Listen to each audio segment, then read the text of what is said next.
14वां सर्ग। पंचवटी के मार्ग में जटायु का मिलना और श्री राम को अपना विस्तृत परिचय देना। पंचवटी जाते समय बीच में श्री रामचंद्र जी को एक विशालकाय गृध मिला जो भयंकर पराक्रम प्रकट करने वाला था।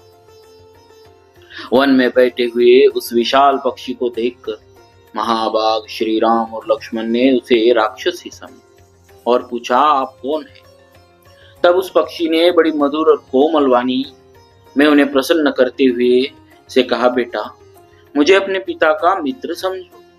पिता का मित्र जानकर श्री रामचंद्र जी ने गृध का आदर किया और शांत भाव से उसका कुल एवं नाम पूछा। श्री राम का यह प्रश्न सुनकर उस पक्षी ने उन्हें अपने कुल और नाम का परिचय देते हुए समस्त प्राणियों की उत्पत्ति का क्रम ही बताना आरंभ किया। महाबाहु रघुनंदन, पूर्व काल में जो प्रजापति हो चुके हैं उन सब का आदि से ही वर्णन करता हूं। सुनो। उन प्रजापतियों में सबसे प्रथम कर्दम हुए, तदनंतर दूसरे प्रजापति का नाम विकृत हुआ, तीसरे शेष, चौथे संश्रय और पांचवे प्रजापति पराक्रमी बहुपुत्र हुए, छठे स्थानु, सातवें मरीचि, आठवें अत्रि, नवे महान क्रतु, 10वें पुलस्त्य, 11वें अंगिरा, 12वें प्रचेता वरुण, 13वें प्रजापति पुलह हुए, 14वें दक्ष, 15वें विवस्वान, 16वें अरिष्टनेमि और 17वें प्रजापति महातेजस्वी कश्यप हुए। रघुनंदन, यह कश्यप जी अंतिम प्रजापति कहे गए हैं। महायशस्वी श्री राम प्रजापति दक्ष के 60 यशस्विनी कन्याएं हुई जो बहुत ही विख्यात थी। उनमें से 8 सुंदरी कन्याओं को प्रजापति कश्यप ने पत्नी रूप में ग्रहण किया, जिनके नाम इस प्रकार है: अदिति, दीति, दनु, कालका, ताम्रा, क्रोधवशा, मनु और अनला। तदनंतर उन कन्याओं से प्रसन्न होकर कश्यप जी ने फिर उनसे कहा, देवियों तुम लोग ऐसे पुत्रों को जन्म दोगी जो तीनों लोकों का भरण पोषण करने में समर्थ और मेरे समान तेजस्वी होंगे। महाबाहु श्री राम, इनमें से अदिति, दीति, दनु और कालका, इन चारों ने कश्यप जी की कही हुई बात को मन से ग्रहण किया, परंतु शेष स्त्रियों ने उधर मन नहीं लगाया। उनके मन में वैसा मनोरथ नहीं उत्पन्न हुआ। शत्रुओं का दमन करने वाले रघुवीर, अदिति के गर्भ से 33 देवता उत्पन्न हुए, 12 आदित्य, 8 वसु, 11 रुद्र और 2 अश्विनी कुमार। शत्रुओं को ताप देने वाले श्री राम यही 33 देवता है। तात दीति ने दैत्य नाम से प्रसिद्ध यशस्वी पुत्रों को जन्म दिया।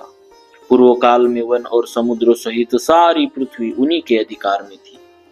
शत्रुदमन दनु ने अश्वग्रीव नामक पुत्र को उत्पन्न किया और कालका ने नरक एवं कालक नामक 2 पुत्रों को जन्म दिया। ताम्रा, क्रौंची, भासी, शेनी, धृतराष्ट्री तथा शुकी, इन 5 विश्वविख्यात कन्याओं को उत्पन्न किया। इनमें से क्रौंची ने उल्लुओं को, भासी ने भास नामक पक्षियों को, शेनी ने परम तेजस्वी शेनियों, बाजों और गिद्धों को तथा धृत राष्ट्र ने सब प्रकार के हंसों और कल हंसों को जन्म दिया। श्री राम आपका कल्याण हो। उसी भामिनी धृतराष्ट्री ने चक्रवाक नामक पक्षियों को भी उत्पन्न किया। ताम्रा की सबसे छोटी पुत्री शुकी ने नता नाम वाली कन्या को जन्म दिया। नता से विनता नाम वाली पुत्री उत्पन्न हुई। श्री राम क्रोधवशा ने अपने पेट से 10 कन्याओं को जन्म दिया, जिनके नाम है मृगी, मृगमंदा, हरि, भद्रमदा, मातंगी, शार्दुली, श्वेता, सुरभि, सर्वलक्षण संपन्ना, सुरसा और कद्रुका। नरेशों में श्रेष्ठ श्री राम, मृगी की संतान सारे मृग है, और मृग मंदा के वृक्ष सुमर और चमर। भद्रमदा ने इरावती नाम की कन्या को जन्म दिया, जिसका पुत्र है ऐरावत नामक महान गजराज, जो समस्त लोकों को अभीष्ट है। हरि की संताने हरि, सिंह तथा तपस्वी, विचारशील वानर तथा गोलांगुल लंगूर है। क्रोध वशा की पुत्री शार्दूली ने व्याघ्र नामक पुत्र उत्पन्न किए। नरश्रेष्ठ मातंगी की संताने मातंग हाथी है। काकुष्त्य श्वेता ने अपने पुत्र के रूप में एक दिग्गज को जन्म दिया। श्री राम, आपका भला हो। क्रोध वशा की पुत्री सुरभि देवी ने 2 कन्याएं उत्पन्न की, रोहिणी और यशस्विनी गंधर्वी। रोहिणी ने गवों को जन्म दिया और गंधर्वी ने घोड़ों को ही पुत्र रूप में प्रकट किया। श्री राम, सुरसा ने नागों को और कद्रु ने पन्नगों को जन्म दिया। नरश्रेष्ठ, महात्मा कश्यप की पत्नी मनु ने ब्राह्मण, क्षत्रिय, वैश्य तथा शूद्र जाति वाले मनुष्य को जन्म दिया। मुख से ब्राह्मण उत्पन्न हुए और हृदय से क्षत्रिय। यद्यपि पुराण ग्रंथों में कश्यपाय त्रयोदश इत्यादि वचनों द्वारा कश्यप की 13 पत्नियों का उल्लेख किया गया है, तथापि यहाँ जिस संतान परंपरा का वर्णन करना है उसमें इन 8 का ही उपयोग है, इसीलिए यहाँ 8 की ही संख्या दी गई है। दोनों उरुओं से वैश्यों का जन्म हुआ और दोनों पैरों से शूद्रों का, ऐसी प्रसिद्धि है।